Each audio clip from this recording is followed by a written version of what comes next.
Bom dia, bom dia, bom dia. Deus, ele é sempre bom, sempre bom. Apesar de você, apesar de mim, Deus é bom, ele decidiu ser bom. Bom dia, Wagner, que alegria tê-lo aqui. Bom dia, Edu, que alegria tê-lo aqui também com a gente. Bom dia, Wesley, que alegria ter vocês aqui. Estamos aqui num lugar diferente, vocês já estão vendo aí de fundo, né? Estou aqui no meio do mato aqui. Na verdade, não bem no meio do mato, mas onde eu estou morando agora é meio que um sítio aqui, um lugar bem bacana. Eu escolhi esse espaço externo aqui para a gente fazer essa live. Eu espero que seja um tempo muito poderoso, onde sejamos edificados no conhecimento, na revelação, na luz do Espírito Santo. É tão bom quando a gente recebe da parte do Senhor uma palavra luz, uma palavra revelada, uma palavra que vai além da letra, além do escrito, além da informação, né? Eu sempre digo que a gente precisa ser bastante espiritual. Deixa eu baixar um pouquinho aqui. Ser bastante espiritual para que a gente entenda o espírito do que foi dito, né? E hoje a gente vai começar uma série sobre Mateus 24 e Mateus 25. Eu já falei de Mateus 24 e 25 aqui, porém eu falei de uma maneira muito rápida, dentro de outro contexto. Mas o Espírito Santo colocou no meu coração, até por algumas perguntas que me fazem acerca desse tempo que estamos vivendo, acerca do que está por vir. Eu senti de aprofundar com vocês um pouco mais em Mateus 24 e Mateus 25. Bom dia, Jorge. Isralei Jorge. Bom dia, Leandro, que alegria tê-lo aqui. Bom dia, Pina Tavares. Então, queridos, a gente vai aprofundar um pouco mais nesse tema de Mateus 24 e Mateus 25. Tem profundas revelações aqui. Bom dia, Sidneia, que alegria tê-la aqui também. Então tem algo muito profundo aqui que a gente precisa estar compartilhando com vocês. E eu tenho certeza que será um tempo muito edificante. Então não saia daqui, fica quietinho aqui com a gente. Uma horinha apenas, querido. É o nosso devocional, é o nosso tempo com Deus, né? É a prioridade. Isso aqui é o nosso alimento espiritual, né? O governo, né? O governo do mundo físico é o governo do espírito. Interessante que a gente quer estar na cadeira do governo, a gente quer posições. Chegar a época de eleições, quantas pessoas não querem cargos para ocupar posições de governo? E é aquela luta, aquele desafio tão grande assumir uma cadeira, né? Poxa, quando você vai para o mundo do Espírito, você está assumindo essa cadeira. Quando você dedica a sua vida a viver espiritualmente, você está governando o mundo físico. Daí a grande importância da gente parar para crescer espiritualmente, para entender melhor a palavra na sua revelação. Então vamos lá, gente, nós vamos trabalhar bem esse tema de Mateus 24 e Mateus 25 aqui. Tenho certeza que vai ser um tempo muito poderoso. Não saia daqui. Então, o primeiro pedido que eu te faço é não sair daqui. O segundo pedido, se o fundo estiver muito alto, vocês me falam, tá, gente? O segundo pedido que eu te faço é agora o que eu vou fazer, que é compartilhar. Então, não te custa nada. Clica aí nesse aviãozinho, esse símbolo do GPS. Marca o máximo de pessoas que você puder como destino. E destine essa mensagem, destine essa live, esse conteúdo a essas pessoas. Não precisa escolher, senão você vai perder muito tempo. Todo mundo precisa da palavra. Esse assunto, principalmente, que a gente vai estar tratando aqui, é um assunto de altíssima relevância e muito procurado, né? Sobre o que está para acontecer, sobre as revelações do final dos tempos. É um assunto muito procurado. Então, assim, você não precisa escolher as pessoas. Pode mandar para todo mundo que essa pessoa vai te agradecer depois. Marquei rapidinho 50 aqui, é mole? E já mandei aqui para minha turma aqui. Então você vai fazer isso também. Manda para o máximo de pessoas que você puder aí. Muita gente. Bom, vamos lá. Então nós estamos numa série que vai começar hoje. Não perca por nada os episódios, tá? Começa hoje essa série Mateus 24 e Mateus 25. Veja que esses dois capítulos são capítulos escatológicos, que Jesus fala do que estava para acontecer a qualquer instante, tá? Só para que você entenda. O pano de fundo é que é escatologia. Pastor, o que é escatologia? É o estudo do fim dos tempos. Então nós vamos estudar o que está para acontecer. Volto a dizer que eu já tratei esse assunto aqui em outros momentos, porém não com tanta profundidade como eu sinto de tratar dessa vez, Mateus 24 e Mateus 25. Jesus, na verdade, eu entendo que ele provoca os discípulos aqui, né? Jesus o texto diz que ele estava dentro do templo, né? E ele sai do templo. Então olha o que acontece aqui, olha. E Jesus saiu e retirou-se do templo. E os seus discípulos se aproximaram para lhe mostrarem os edifícios do templo. Então os discípulos chamam Jesus e mostram para ele, olha só o templo, olha que templo lindo, né? E está mostrando ali toda a estrutura, a construção, as obras daquele templo que o homem fez, né?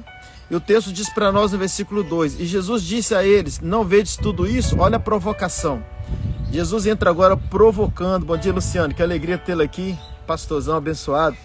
Então olha só, diz assim, olha, e Jesus disse a eles, não vedes tudo isto? Em verdade vos digo que não ficará aqui pedra sobre pedra que não seja derrubada. Então aí agora vem uma provocação. Jesus provoca eles. Você está vendo isso? Tudo que vocês estão elogiando aí, essas construções mirabolantes, não ficará pedra sobre pedra que não seja derrubada. Isso tudo vai cair. E quando Jesus faz essa provocação, eles fazem 3 perguntas para Jesus no mesmo versículo. Bom dia, pastora querida.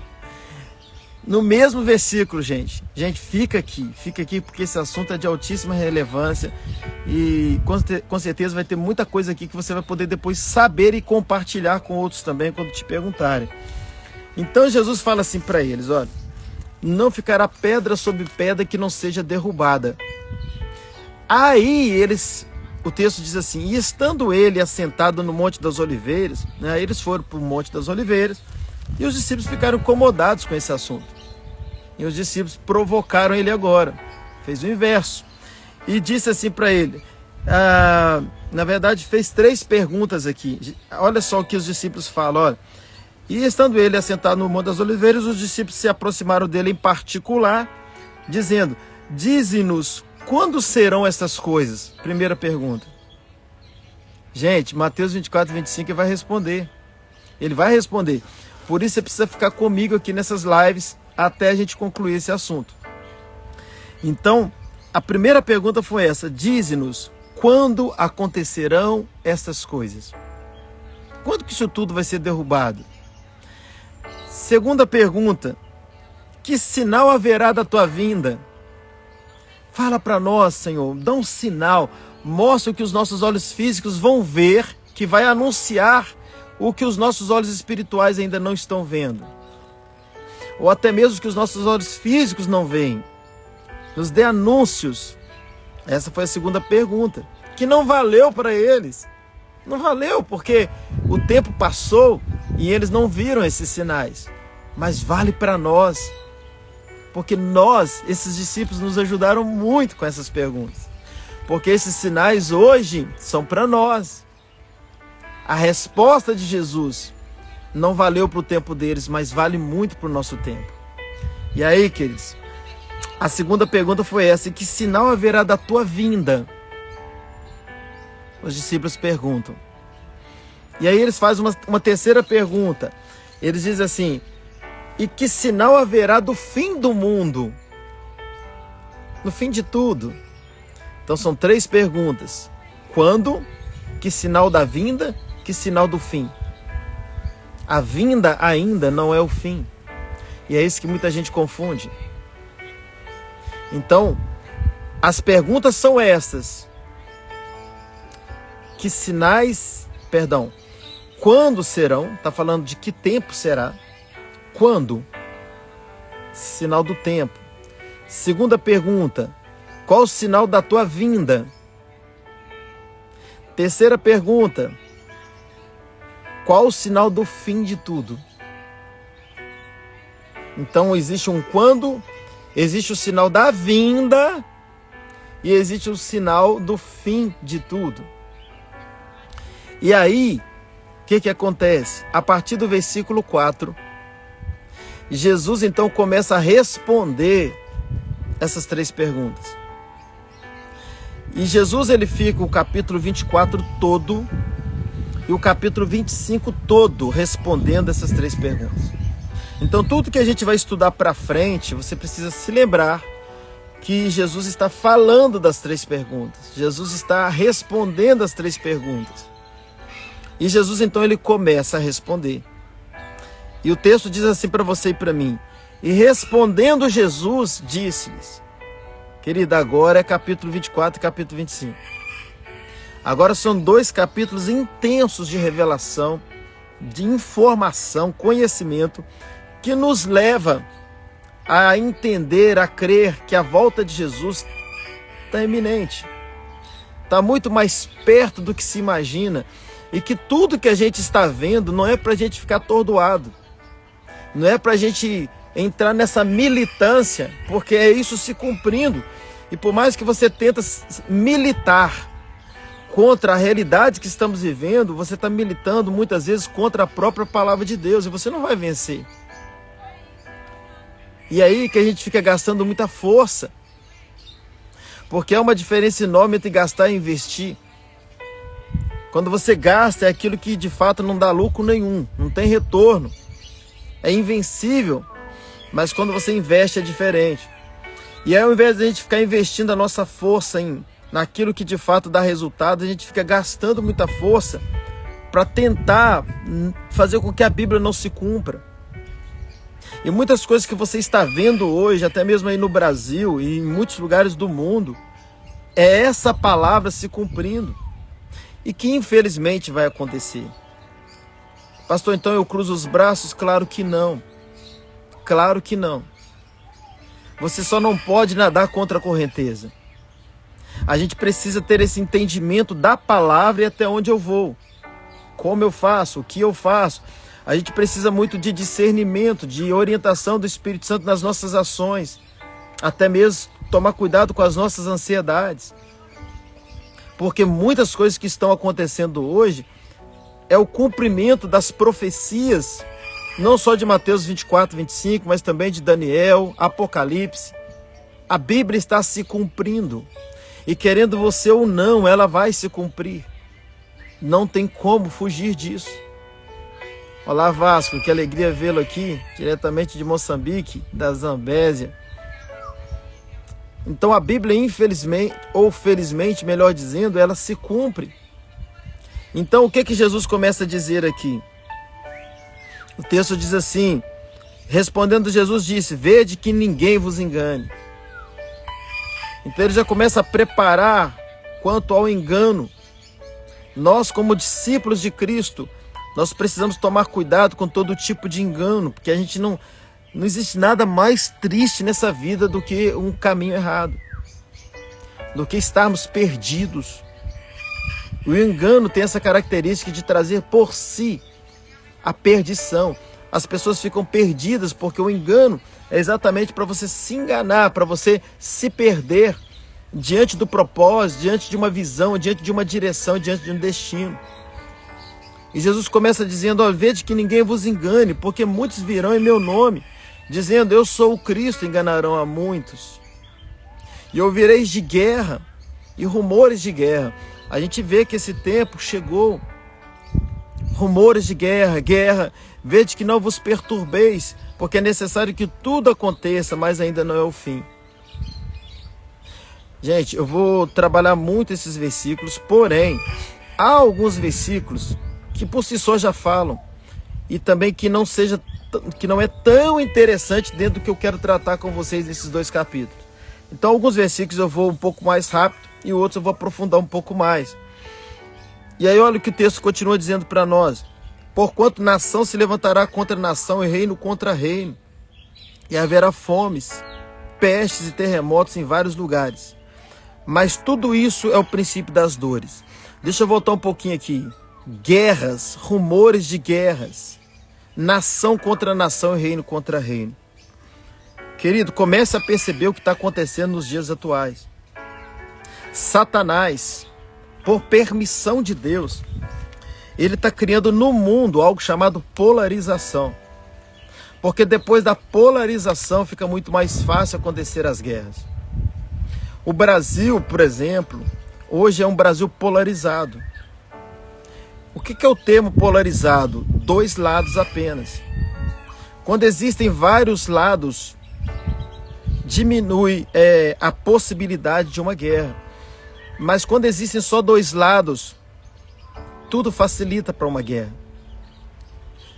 E a Bíblia já diz para você e para mim que o reino dividido, preste atenção, Jesus dizendo no capítulo 12 de Mateus, que o reino dividido, ele não subsiste, ele não prospera. Então a primeira estratégia hoje de Satanás e seus demônios é dividir o reino, é dividir uma nação, é dividir uma casa, é dividir uma família, é dividir uma igreja, é a divisão. E a divisão está ligada à polarização. Então, depois desse movimento de esquerda a direita, que a gente pensa que é um movimento apenas de Brasil, mas na verdade é um movimento de mundo, essa tem sido uma das maiores estratégias de Satanás. Por permissão de Deus. Por permissão, para que estes sinais aconteçam. Veja que o Brasil hoje, ele não apenas é dividido. Ele não apenas é polarizado com direita e esquerda. E essa polarização, essa divisão acontece até dentro da nossa casa. Talvez você sabe de alguma família ou a sua própria família que dentro dela tem direita e tem esquerda. Divisão dentro de casa. O Brasil nunca defendeu a política com tantas unhas e dentes como nos dias atuais. Querido, isso é profecia bíblica. É o reino contra reino, é nação contra nação, é a divisão. E outra coisa, não sei se você já percebeu, uma pessoa que ela é de direita ou de esquerda, ela está tão convicta disso que nada mais muda isso. Olha que coisa. A coisa mais difícil hoje é você conseguir convencer uma pessoa de mudar de lado. Começa a pensar nisso. Então Satanás ele tem cauterizado a mente das pessoas. Eu não estou discutindo aqui quem está certo e quem está errado, mas existe uma cauterização de mente hoje, onde as pessoas se definiram e nada mais está conseguindo mudar a mente dessas pessoas. A pessoa ela não está pronta para um novo, ela não está pronta para uma transformação no entendimento. E aí você luta, você tenta, mas algo é muito maior. Mas por que você não consegue mudar a mente dessa pessoa? Porque o governo é do Espírito. E essa pessoa está muito mais governada pelo mundo espiritual do que por uma mente que pode mudar a qualquer momento. Está difícil hoje, começa a perceber isso. Está difícil hoje convencer as pessoas de uma mudança de mentalidade, de uma mudança de pensamento. Por mais que você seja claro e transparente com essa pessoa, ela se definiu, não, eu sou assim. Aí você pensa, mas por que é assim? Você tenta explicar para ela, tá errado isso. Ela, não tá errado.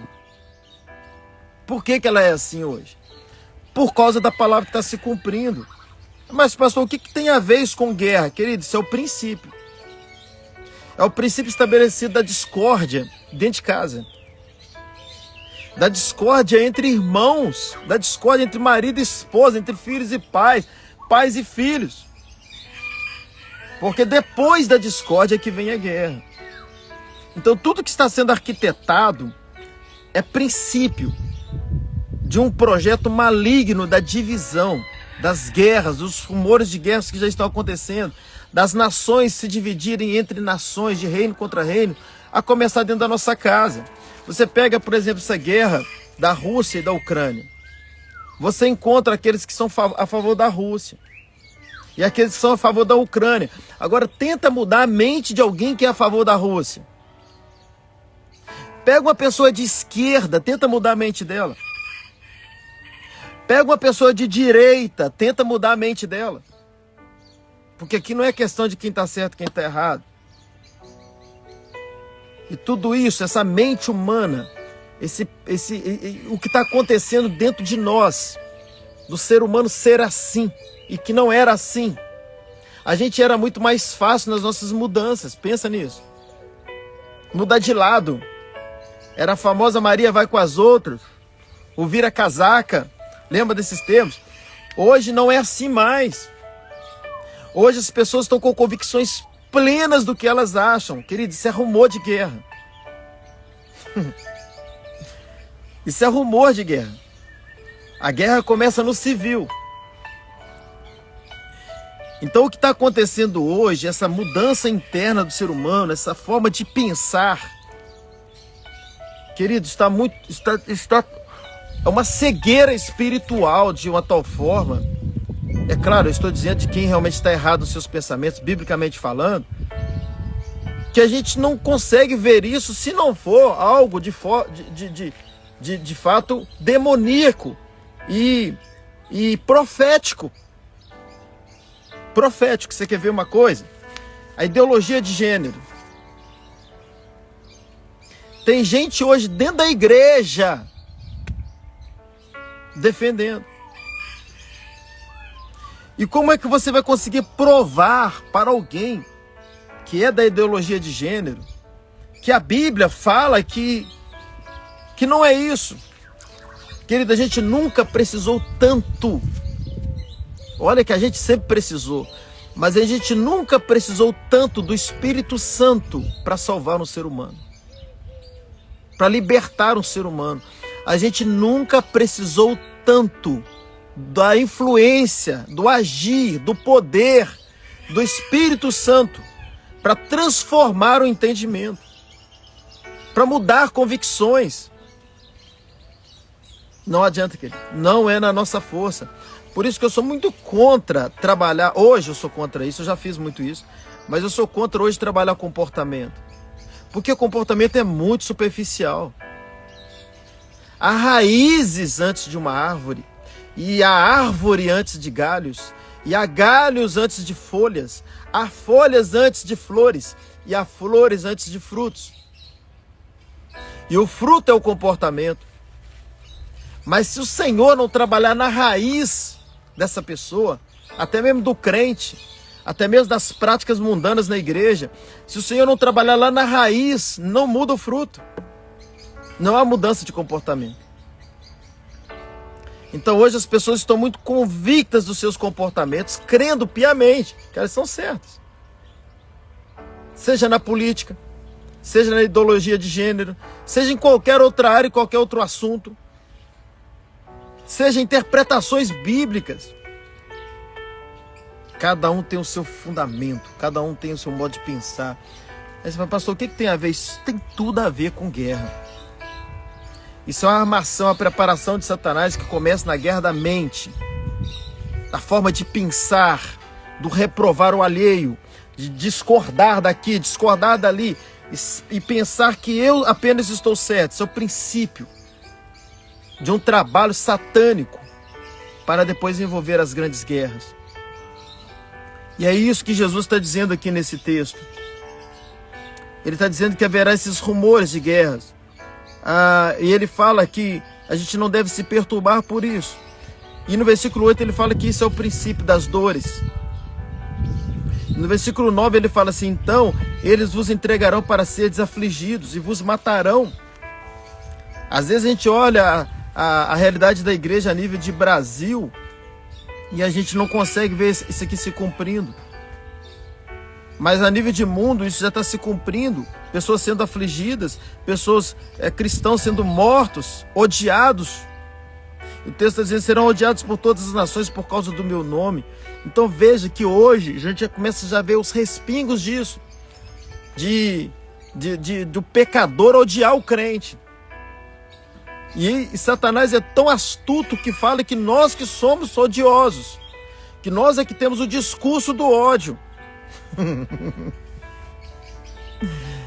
Está havendo uma facção no mundo, uma divisão nas casas, nas famílias.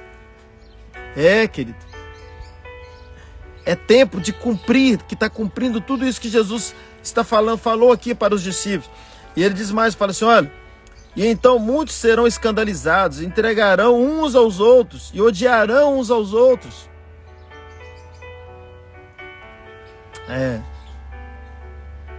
Um tempo onde as pessoas estão mais que egoístas.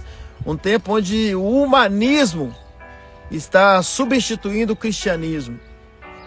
Porque cristianismo é quando eu vivo em prol do outro. É quando eu estou pronto até morrer pelo outro. Isso é cristianismo. Cristianismo se fala de cruz, de entrega, de ser Cristo. Cristianismo, para que outro possa viver, vale a pena que eu morra. Isso é ser cristão, é ser Cristo, é pegar a cruz, é se apropriar da cruz. E o humanismo? O humanismo não, que os outros morram e que eu viva. Não importa quantos vão morrer, importa que eu viva. Se prega muito esse tema hoje, se afaste das pessoas más, se afaste das pessoas que não querem o seu bem, se afaste daquelas pessoas que te falam de você por trás, se afaste de todas as pessoas que fazem qualquer tipo de mal contra você.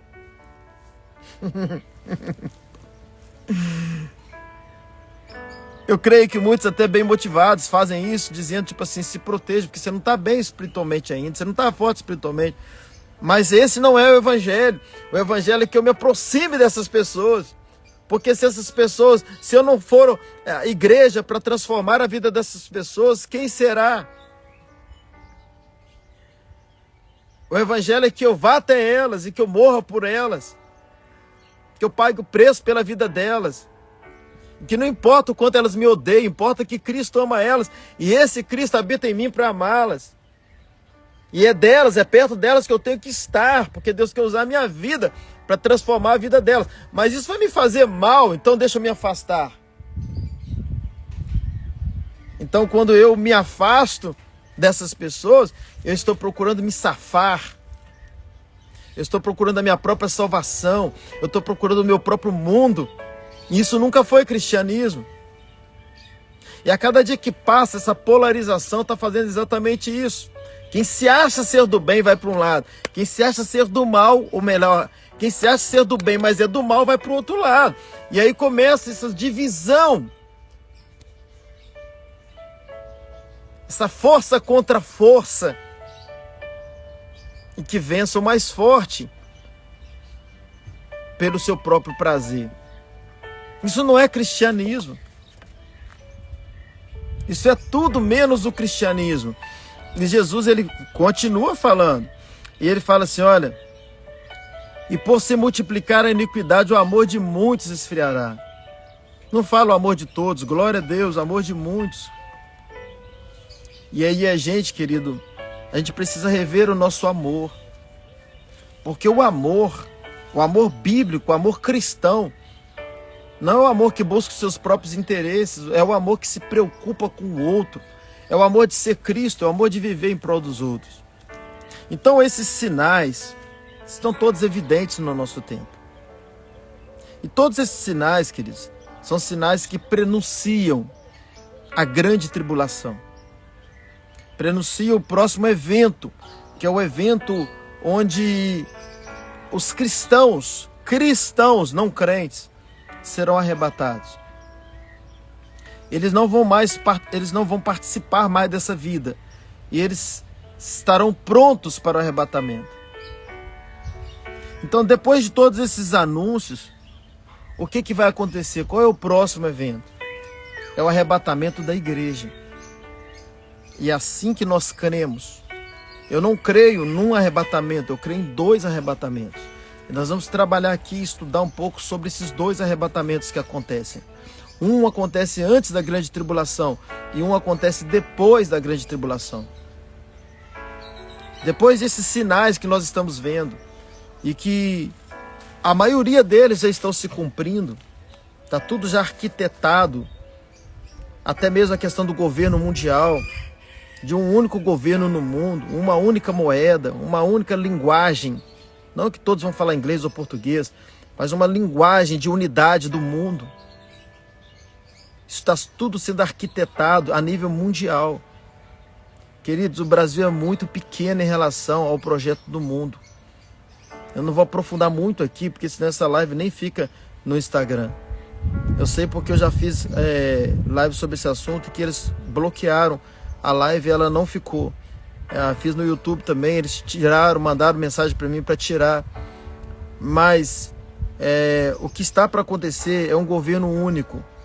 E que está tudo sendo programado para isso. E esse governo único nós sabemos muito bem que é o governo da besta, é o governo do anticristo, que vai governar no período de 7 anos, que é o período da grande tribulação. Todos esses anúncios que nós lemos aqui, que Jesus fala, desse amor esfriando, de rumores de guerra, reino contra reino, nação contra nação, fome, peste, terremotos, desigualdade social, como nunca se viu, de pessoas comprando carros de milhões de dólares e crianças na África passando fome, essa desigualdade, tudo isso que tem acontecido, terremotos, tudo que você tem visto, são anúncios, são despertamentos para a volta de Jesus, para o arrebatamento da igreja e o início do período trágico, tão semelhante ao inferno, que é o período da grande tribulação. E que a gente vai falar sobre esse período nessas lives no decorrer dessa série. Esse tempo que a gente está vivendo é um tempo perto do difícil, porque vai ficar ainda pior. É o período que antecede a volta de Cristo. Tudo que você está vendo nos dias atuais, abra os teus olhos a nível mundial, porque a palavra não fala a respeito do Brasil, não fala a respeito de Portugal, a palavra fala a respeito do mundo, do ser humano em toda a face da terra, dos continentes da terra. Tudo que está acontecendo são prenúncios da volta de Cristo. Já está tudo sendo arquitetado para que o governo mundial assuma. E eles não querem nem saber quem eles têm que tirar do poder. Eles não querem nem saber quais são as pedras de tropeços a nível mundial que eles precisam tirar do poder para que eles assumam o governo mundial.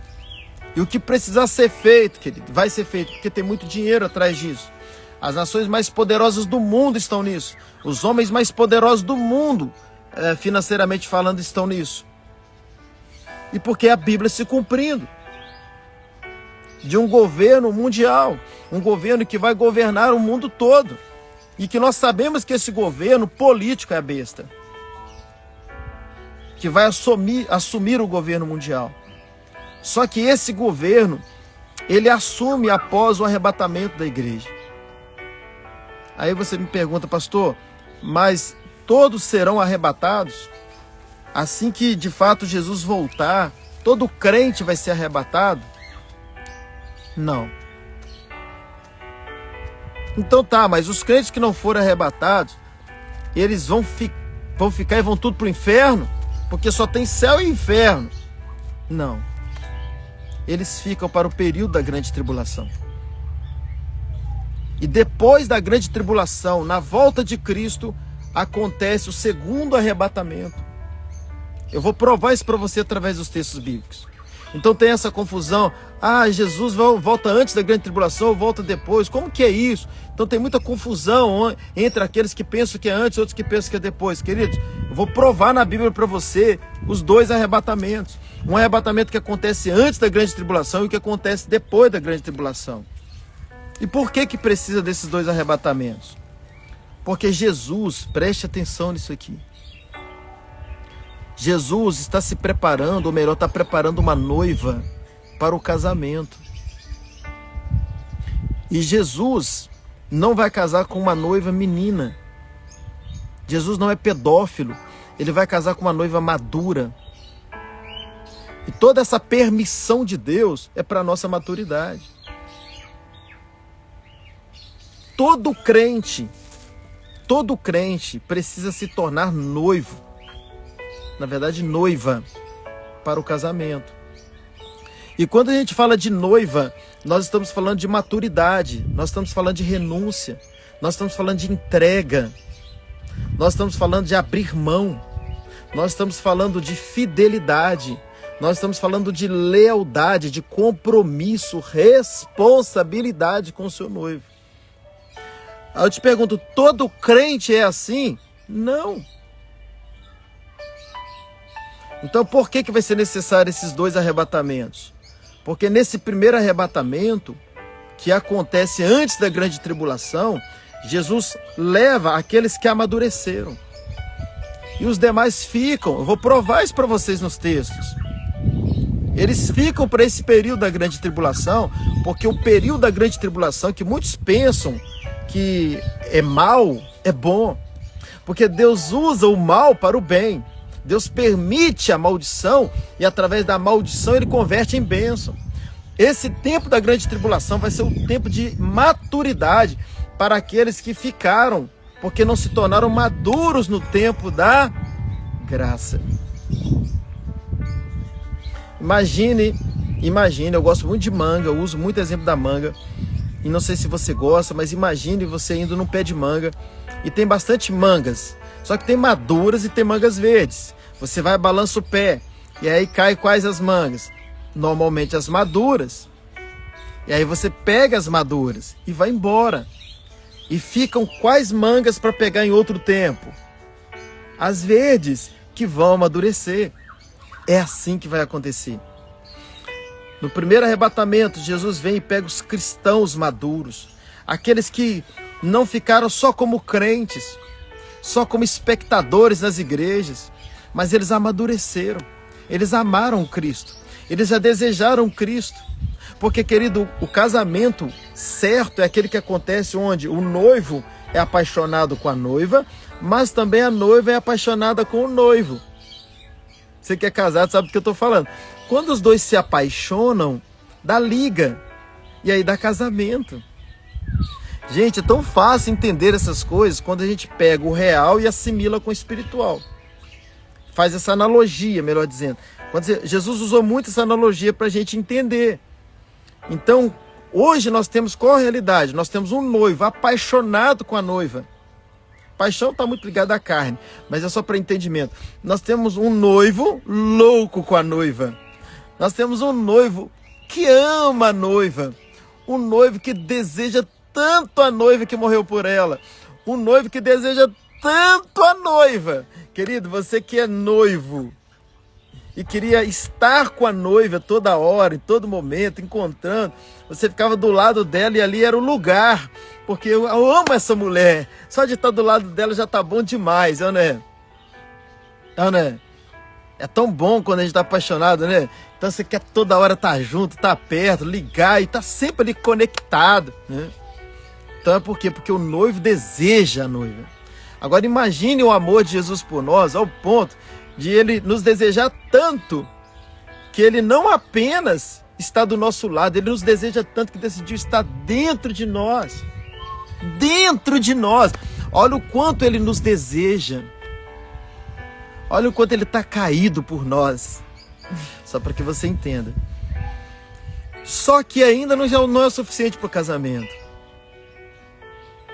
Para o casamento acontecer, é necessário que agora a noiva tenha essa tendência para o noivo. Então, noivo desejou a noiva. Cadê a noiva? Vem para cá. Porque água e óleo não se misturam. Então não adianta ter só um noivo apaixonado. Ele está procurando uma igreja apaixonada. Uma noiva apaixonada. Então preste atenção. Antes do arrebatamento, esse tempo que é o tempo que a gente está vivendo, que é o tempo da graça, você foi salvo para conhecer o noivo. Você foi salvo para realmente ter uma intimidade com o noivo, para apaixonar com o noivo. E aí quando você consegue, nesse tempo da graça, mesmo sabendo que quando você peca, Ele continua te amando, quando você erra, Ele continua te amando, se você serve Ele, não serve, Ele continua te amando, mesmo você sabendo que independente de você, das suas atitudes, dos seus comportamentos, Jesus continua te amando. Pensa nisso, pensa. Porque nada hoje pode mudar o amor dele por você. Então, você sabendo, a paz da hoje, que alegria tê-la aqui. Então, você sabendo que tudo, por mais independente do que você faça, o amor de Deus por ti não muda. É o mesmo amor. Mas ainda assim sabendo que independente do que você faz, Ele continua te amando. Você fala assim, não, mas esse amor me constrange. Ele me ama tanto, tanto, tanto, eu não consigo ficar sem amar esse noivo. E aí então você no tempo da graça se entrega.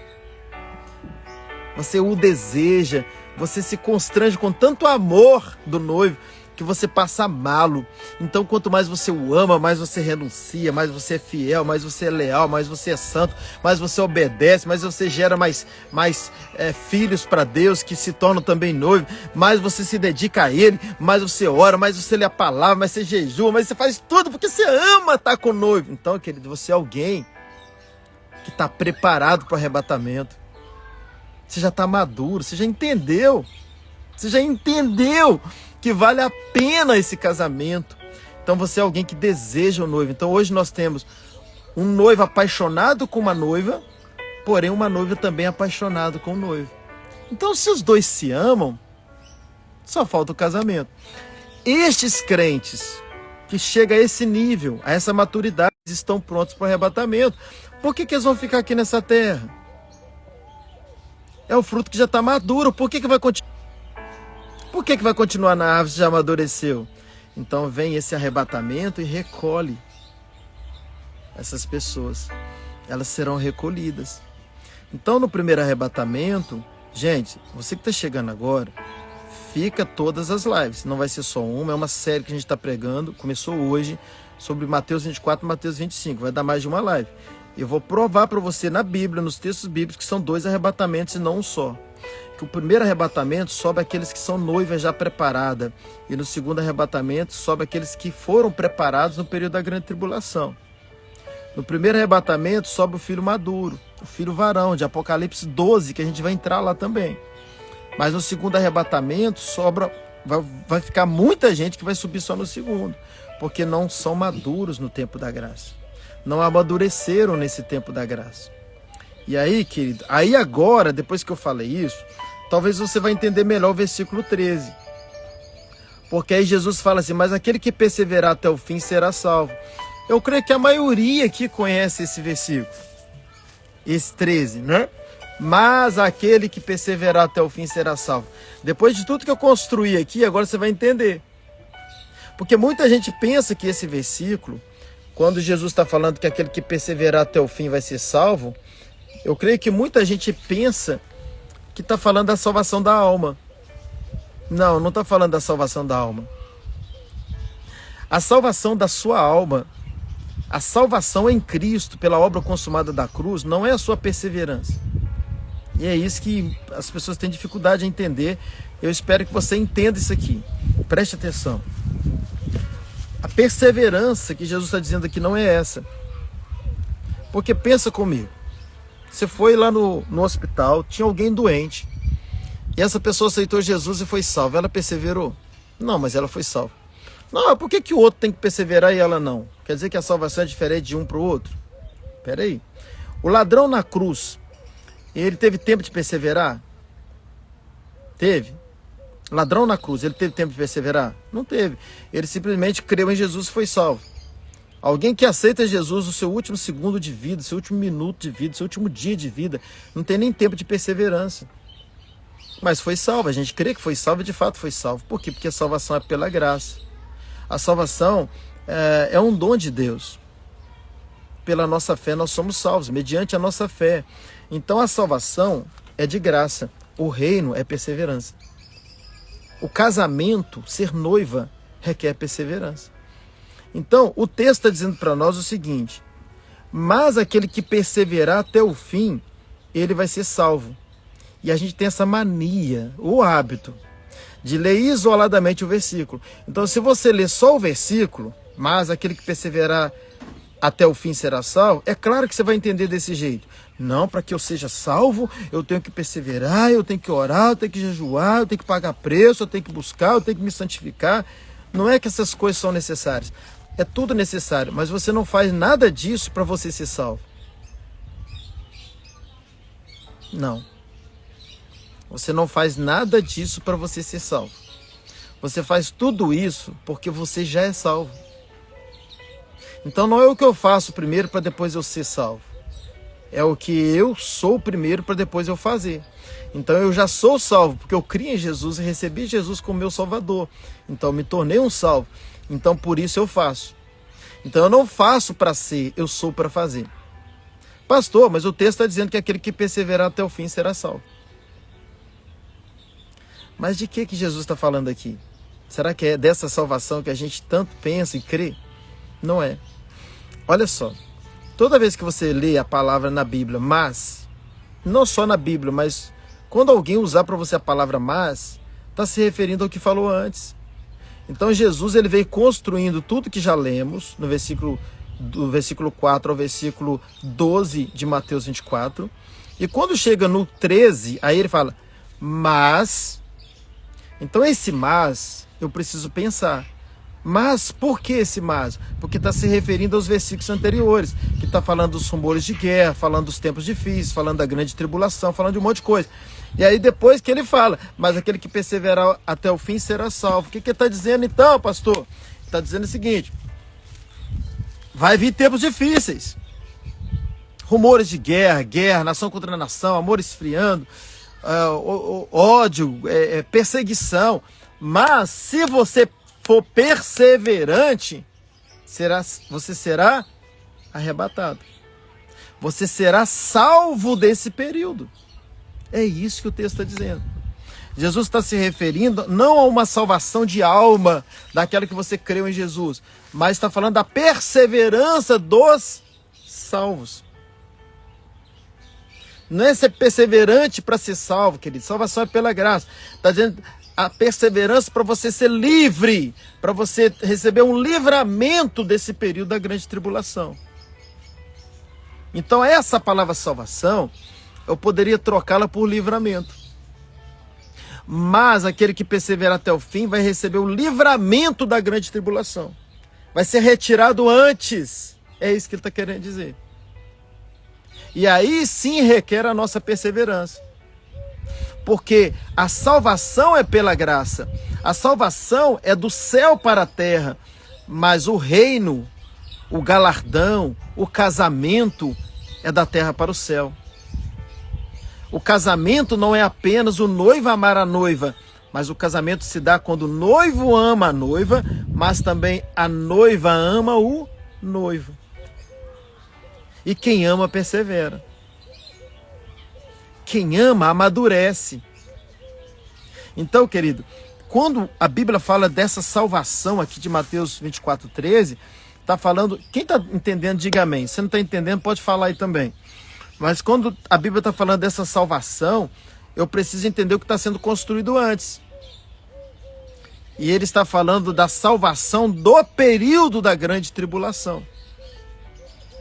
Porque são as perguntas que foram feitas lá no versículo 3. E Jesus vem construindo a resposta. E ele fala, olha, mas aquele que perseverar até o fim será salvo. Então, querido, melhor do que ser um crente, é você ser um crente perseverante. Um crente responsável. Um crente cristão. Um crente que tem compromisso com o noivo. Porque não tem casamento se não houver compromisso mútuo. Pastor, então o senhor está querendo me dizer que há muitos crentes que não vão casar com Jesus um dia, que não vão ser noiva e não vão participar das bodas do Cordeiro? Todo crente que não tem compromisso com o noivo não está pronto para o casamento. Todo crente que não chega à estatura de noiva não está pronto para o casamento. Você que é homem e me assiste aqui, você não precisa falar, só pensa, que às vezes sua mulher está aí perto. Você teve talvez mais de uma namorada, 2, 3, 4, 5, 10, 20, não sei. Mas você casou com uma. Então, para a gente entender melhor, os salvos são todos namoradas de Jesus.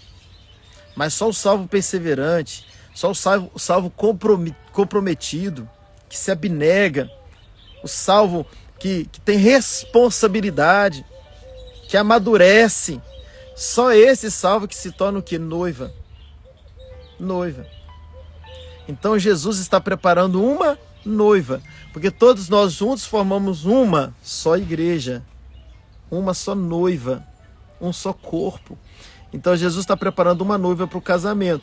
Só que quando for a volta dele, esses que já estão preparados, o que ele vai fazer? Ele vai colher arrebatamento.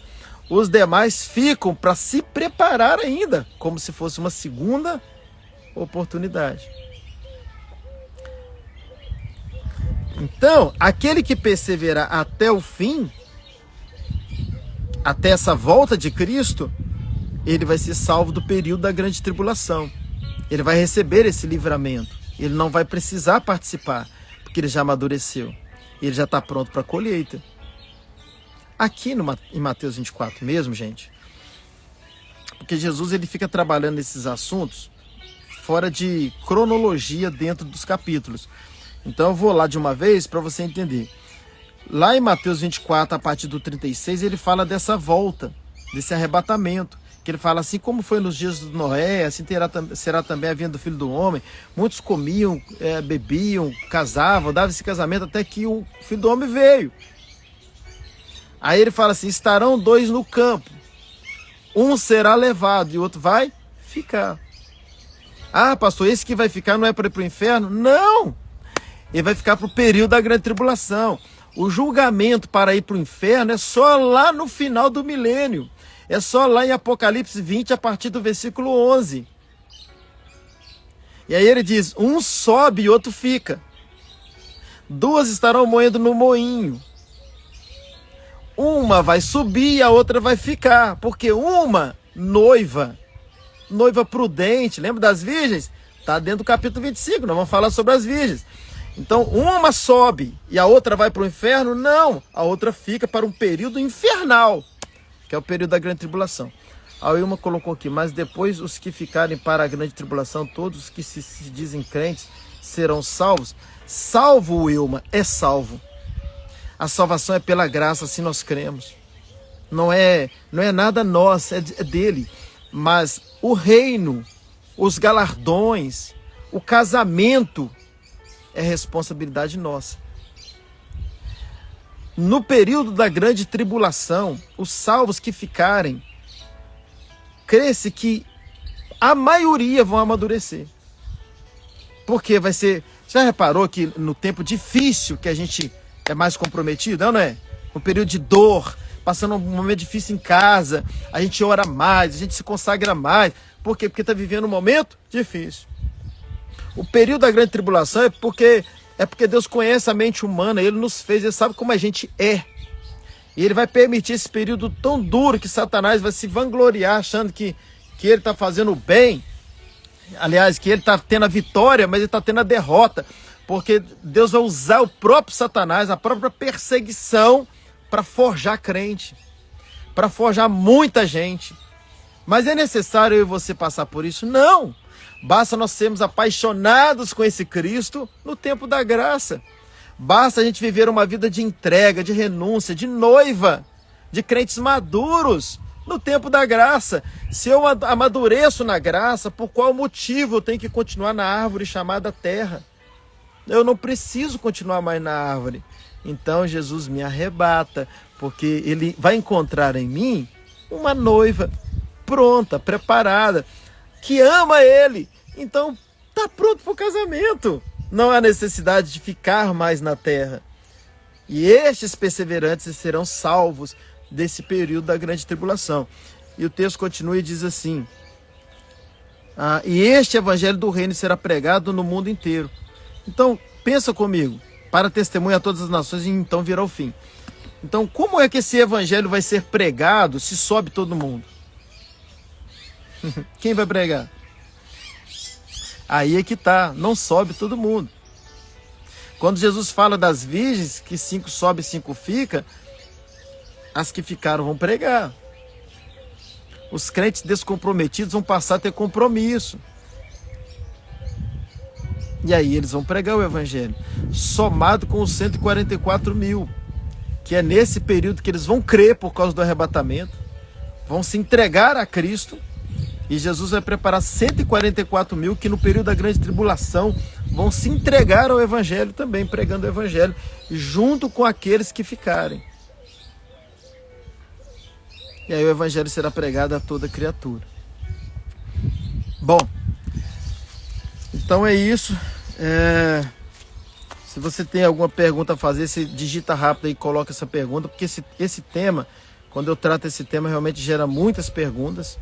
Eu espero que você esteja compreendendo muito bem. Mas olha, deixa eu te dar um conselho, não saia dessa série, porque nós vamos aprofundar um pouco mais em algumas partes do capítulo 24 ainda. E no capítulo 25 nós vamos falar sobre as virgens, o que está acontecendo ali.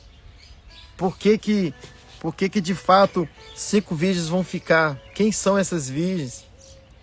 Então esses 2 capítulos, querido, dá para esclarecer muita coisa aqui.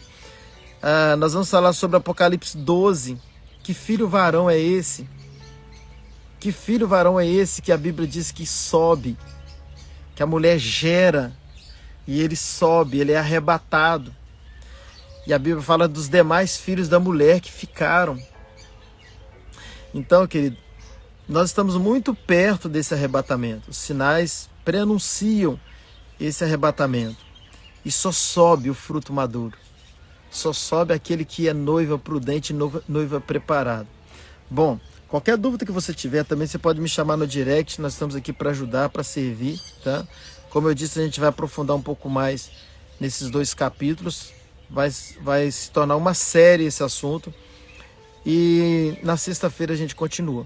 Você que chegou agora, chegou no meio da live, eu oriento você seguir com a gente, junto com a gente. Então você volta, assiste o que nós já falamos, assista de novo com mais calma, para você se atualizar de tudo que já foi tratado.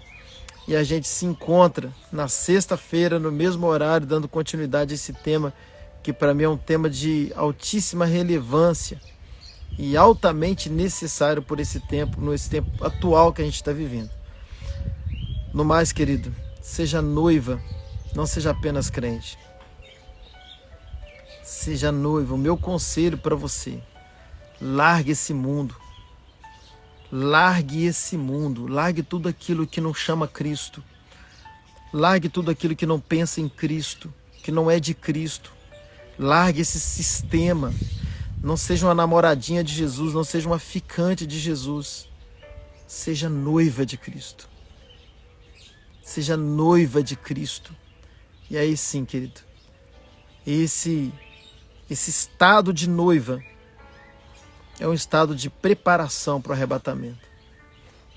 E aí você estará pronto para quando Jesus arrebatar a igreja, quando vier colher o fruto, ver você como fruto maduro. Amém? João Paulo, bom dia. Bom dia aí também a Elisa com a gente. Também te amo, Ana Paula. Que alegria ter vocês aqui, tá, gente? Essa turma abençoada que tá sempre seguindo a gente aqui. O Wagner.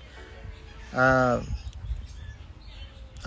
Rose com a gente também aqui. Pastora Rose, Adelaide. Uma turma bacana aqui.